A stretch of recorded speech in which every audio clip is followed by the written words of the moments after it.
Hey everyone, my name is Jacques Hopkins and thank you so much for joining me here today where we're going to learn some piano. In this lesson, I'm going to take you from the very beginning of the piano learning process all the way to, at the end of this lesson, you're going to be able to play a song on the piano, and not just any song. It's not going to be Three Blind Mice or something like that. We're going to play a very popular song. We're going to play Let It Be by the one and only the Beatles. In just about 15 minutes or so in this lesson, I will take you from, even if you've never touched a piano before, to being able to play Let It Be by the Beatles. So let's go ahead and get started. Now, this is my keyboard. It has 88 keys. That is a standard amount of keys for any piano. If you have a keyboard that has less than 88 keys, chances are that's okay. I want you to have at least 49 keys. So if you have at least 49 keys, then you're ready to get started. If you don't have 49 keys, if you have less than that, you can give this a shot, but keep in mind that I did warn you, you may not have enough room for both of your hands. Now, if you're not familiar with the piano, if you don't know how to play it, just looking at one could be intimidating, all right? So we have 88 keys here. There's these black keys, there's these white keys. What's the difference between the two? And that's the first step, is we're gonna learn what all the notes are called on the piano so that you can play all of them, each individual note. All right, so you don't have to memorize all 88 keys on the piano. You just have to memorize these sections of 12 keys, because those patterns, those sections, they just repeat themselves over and over again across the entire piano. So let's zoom in on one of these sections of 12 keys. You'll notice there are 7 white keys and there are 5 black keys. You see these 2 black keys that are together, and then we have these 3 black keys that are together. Look at that pattern. That pattern just repeats itself across the entire piano. So there's not really 88 different notes on the piano. There's really 12 different notes.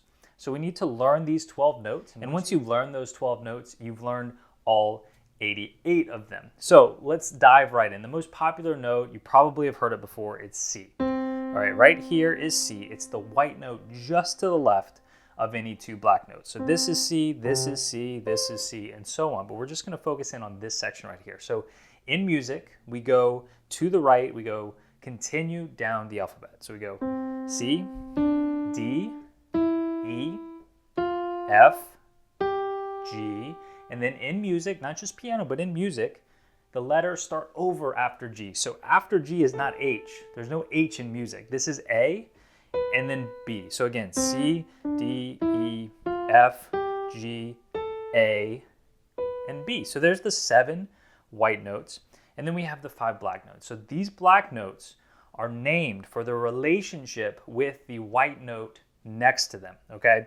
So, for example, right here, this is called C sharp, and it's also D flat. So every black note does have 2 names, okay? But the way you remember which one is which, like which way is sharp, which way is flat, is like this. Sharp, the word sharp has 5 letters in the word, all right? So does the word right. So sharp and right always go together. Flat and left both have 4 letters in the word. So a flat is always to the left of the corresponding white note. So that's why this is D flat and also C sharp. So let's keep going down and learn the other 5 black notes. This is D sharp, and it's also E flat. All right, so what's this one right here? We have F sharp, and it's also G flat. This one is G sharp, and it's also A flat. And finally, we have this one, it's A sharp. It's also B flat. Okay, so there's 12 notes. One of the first steps to learning how to play piano is just learning those keys. And the best way to do that is just with some flashcards, or you can just get somebody, a friend or family member, to randomly call one out for you, and you need to go and you need to play it as quickly as you possibly can. And you just drill that until these 12 notes become second nature for you. Now, what I don't want to see from you at this point is you learn C, you figure out where C is, and you just think you know all the other keys just because you know C. So if I say play me a G key, I don't want you going, okay, here's C, D, E, F, G. Okay, I got it. No, I want to say G, and you go, boom, right to G. I like to think of it like the days of the week, okay? If I ask you to tell me about Wednesday, you're not going to start counting at Sunday or Monday and count, okay, Sunday, Monday, Tuesday, Wednesday. Okay, it's the fourth day of the week, And no, you're not going to do that. That would just be silly. You already know. It's second nature for you. You know that Wednesday is the middle weekday. It comes after Tuesday. It comes before Thursday. I had to think about it for a second. So I want you to get to a point with these notes on the piano. There's no reason you can't know the notes on the piano just as well as you know the days of the week. So before you move too far ahead with the piano, you're going to set yourself up with such a great foundation if you truly learn just these 12 notes. Okay, so once you do that, the next step is we're going to start playing chords on the piano. What a chord is simply multiple notes played at the same time. Whereas we were just playing single notes, this is a C note, this is not a chord. This right here would be a chord because it's multiple notes played at the same time. And chords, when you put chords together, that's actually how we build modern songs on the piano. And the majority of songs use chords that fall into one of two categories. We have the major chords and we have the minor chords. Okay, so the major chords are the ones, they sound a little more happy and cheerful, kind of like this. This is a major chord. And then the minor chords, they're a little more sad and dreary. So this is an example of a minor chord. So can you hear the difference there? Major chord, minor chord.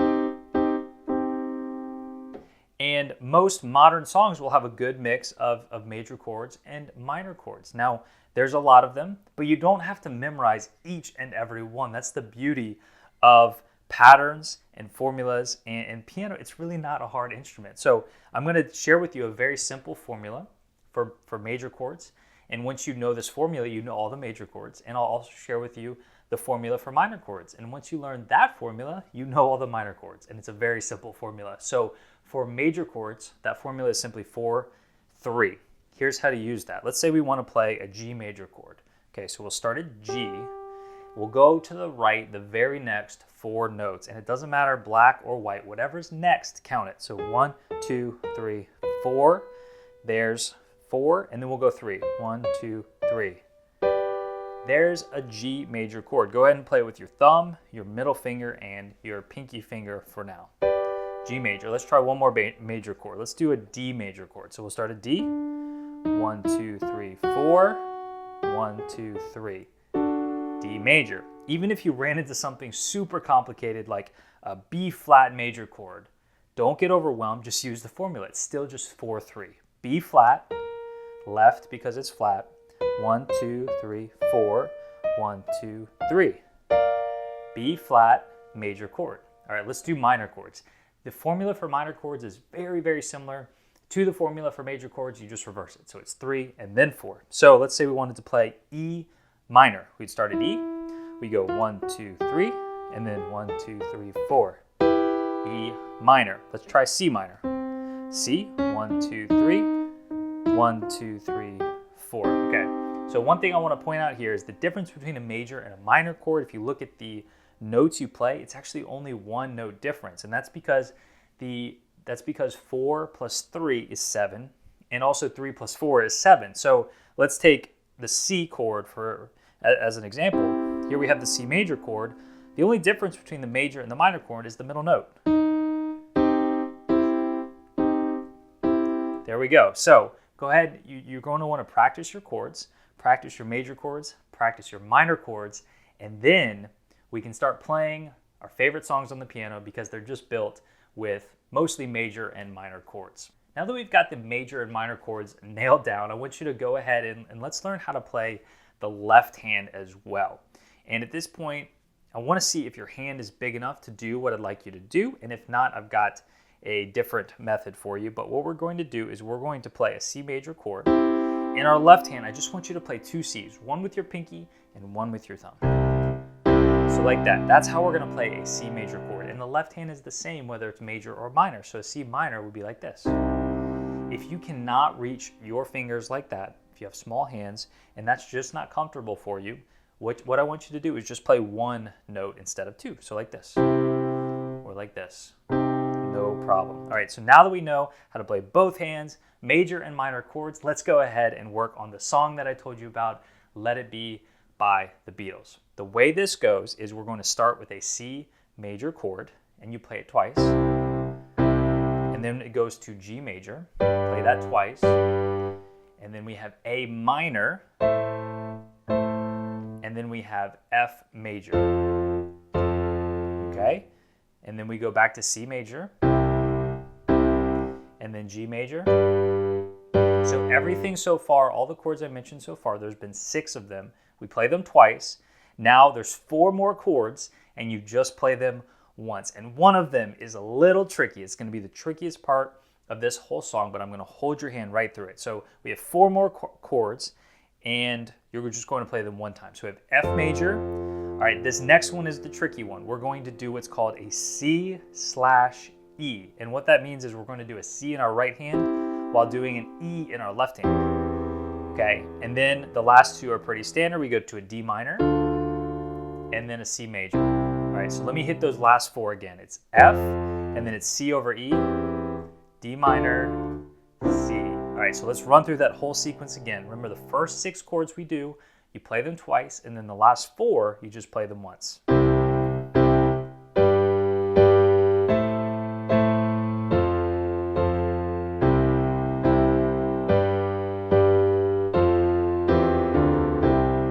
you see how that's starting to sound like Let It Be by the Beatles?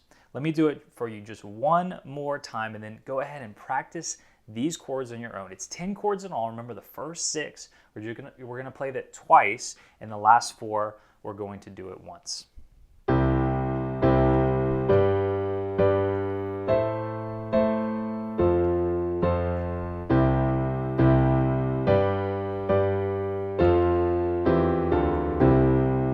So now you'll hopefully be able to impress all your friends and family by being able to play Let It Be by the Beatles, at least a basic version of that song. And if you're ready to learn the more advanced techniques for that song and countless others, if you're ready to learn how to learn new songs on your own, head over to my website at pianoin21days.com. I've got a free resource, more free lessons for you waiting there. I've got the first 5 days worth of lessons waiting for you in a free workbook. Again, just head to pianoin21days.com or just click the link in the description below this video.